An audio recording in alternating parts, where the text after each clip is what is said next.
Wildfires are tragedies that affect much more than just the natural landscape. The devastation goes beyond the trees and soil, deeply affecting wildlife. For animals, wildfires are catastrophic. They destroy not only the habitat in which they live, but also directly affect their health and behavior. Knowing how to react when finding an injured animal after a forest fire is essential to give these creatures a chance of survival.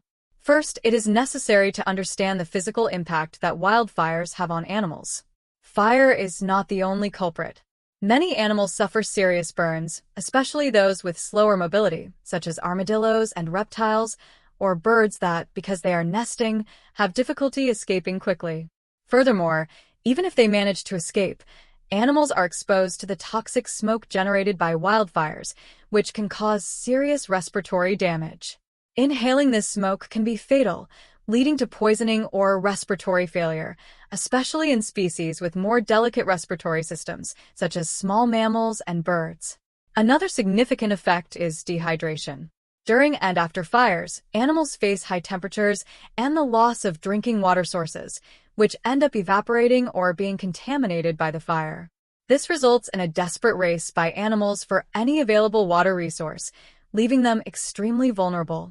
Without access to water and food, they become fragile, weakened, and more prone to diseases.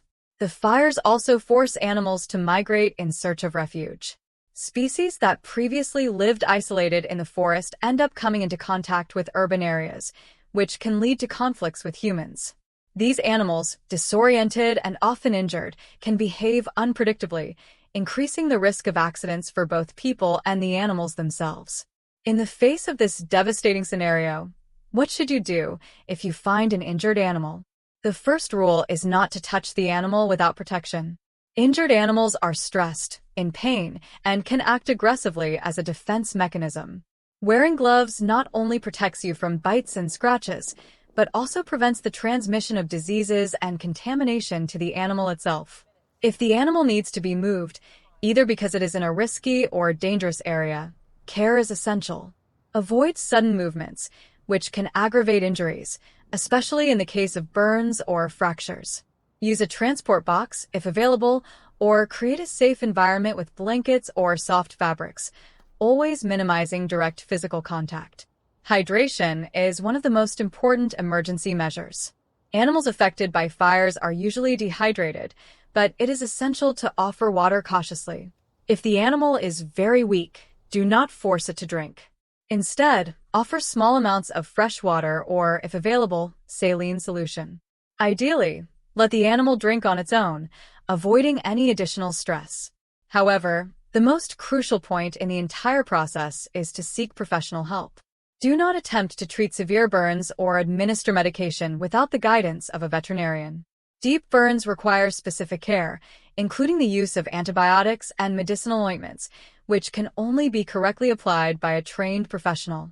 In addition, some animals may need oxygenation to alleviate the damage caused by smoke inhalation, something that can only be done in specialized clinics. In parallel, never attempt to feed a seriously injured or weakened animal without guidance. The digestive system of a weakened animal may not be functioning properly, and forcing feeding can lead to serious complications, such as intestinal obstructions or even suffocation. Finally, it is essential to contact the responsible environmental agency, such as IBAMA or NGO specialized in wildlife rescue. Organizations like these have trained and experienced teams to deal with wild animals and can ensure safe transport and proper treatment. It is always a good idea to have these contact numbers handy, especially if you live in a region prone to fires. While waiting for professional help, there are some simple first aid techniques that can be safely applied. Moisturizing wounds with saline solution is one such measure, helping to relieve dry skin and minimize the effects of dehydration. In the case of minor burns, the use of cold compresses can be helpful, but it is essential not to apply ice directly, as this can worsen the situation by further damaging the tissues. On the other hand, there are practices that should be avoided at all costs. Deep burns, for example, should never be treated at home, and any attempt to treat the animal without veterinary supervision can result in serious infections and even death. In addition, Trying to handle the animal without proper care can cause further injuries and increase its stress levels.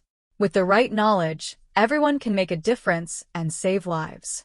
Knowing how to act without compromising the safety of both parties is an essential step in preserving wildlife in times of crisis. Wildfires are devastating, but we can offer a second chance to many of these animals if we are prepared to act correctly. If you found this video useful, don't forget to like, share, and subscribe to the channel. And tell us, have you ever helped an injured wild animal?